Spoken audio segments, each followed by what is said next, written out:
Delhi Capitals versus royal Challengers Bangalore ম্যাচের পর IPL এর বর্তমান পয়েন্ট টেবিল নিয়ে হাজির হলাম আমি। যেখানে নাম্বার 1-এ আছে গুজরাট টাইটান্স, যাদের পয়েন্ট হলো 8 এবং তাদের নেট রান রেট হলো 1.4 যেটা প্লাস পয়েন্টে আছে তাদের। তারপরে আছে 2 নম্বরে দিল্লি ক্যাপিটালস, যেটা 4 ম্যাচ খেলেছে, 4টি জিতেছে, তাদের মোট পয়েন্ট হলো 8 এবং তাদের নেট রান রেট হলো 1.278।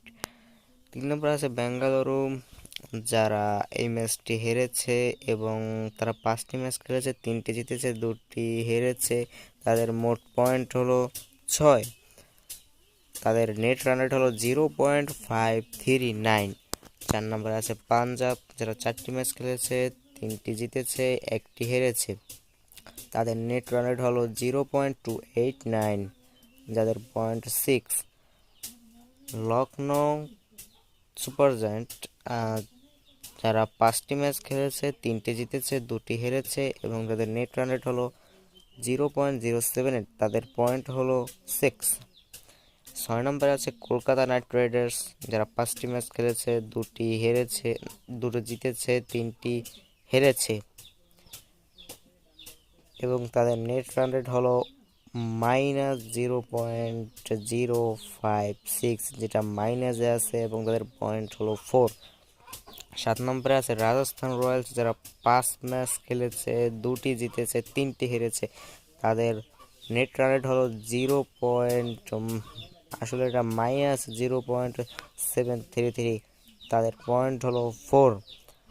8 নম্বরে আছে মুম্বাই ইন্ডিয়ান্স, যারা 5 ম্যাচ খেলেছে, 1টি জিতেছে, 4টি হেরেছে, তাদের নেট রান রেট হলো -0.010, তাদের পয়েন্ট হলো 2। তারা আছে 8 নম্বরে। 9 নম্বরে আছে চেন্নাই সুপার কিংস, তাদের ম্যাচ খেলেছে, তারা মোট 5টা, উইন হয়েছে 1টা, হেরেছে 4টা, তাদের নেট রান রেট হলো 0.889, যেটা মাইনাস এবং তাদের পয়েন্ট হলো 2।